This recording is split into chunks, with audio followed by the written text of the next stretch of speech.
A thread by Jeff Carlson. We all know Dems were heavily pushing absentee ballots as they have for many years. In April, Pelosi was pushing for a vote by mail provision in Congress's next coronavirus relief package. From NBCnews.com.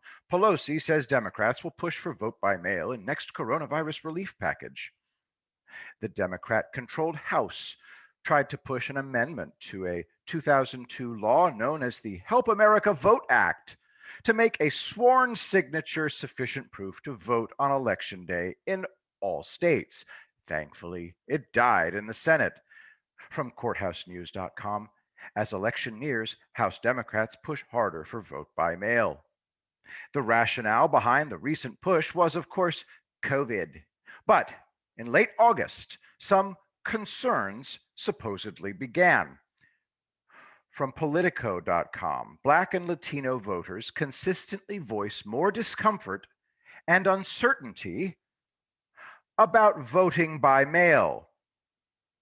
Dems began to back away from mail-in voting with a new concern. September 25th, 2020, from the Washington Examiner. Democrats frantically move away from pushing mail-in voting to in-person.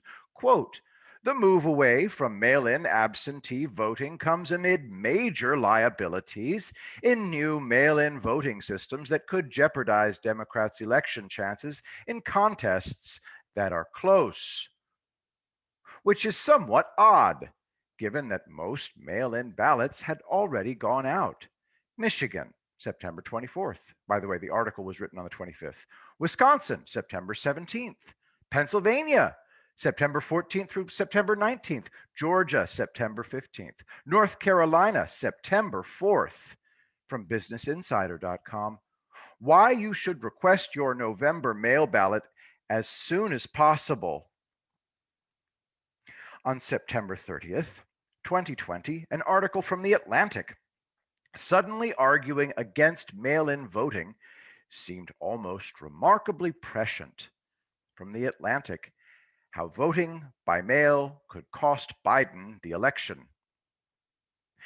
Describing the newly perceived risks from a strategy Dems had been relentlessly pushing, quote, in the second scenario, Biden wins the popular vote by closer to 4 points.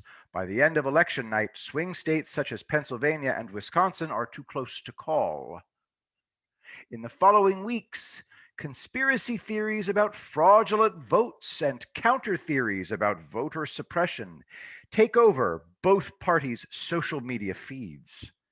Republican lawyers invalidate tens of thousands of mail-in ballots because of minor violations, end quote.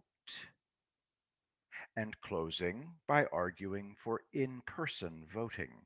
Quote, the coronavirus does not seem to spread effectively among quiet, masked people in grocery lines or voting lines. If you are committed to voting this November, but on the fence about how to do so, do it in person. End quote. The entirety of this election stinks. I would like to see an auditing of the federal money given to Pennsylvania and other states. Money given because of COVID fears and the quote unquote need for mail-in voting. I will be the greatest president that God ever created.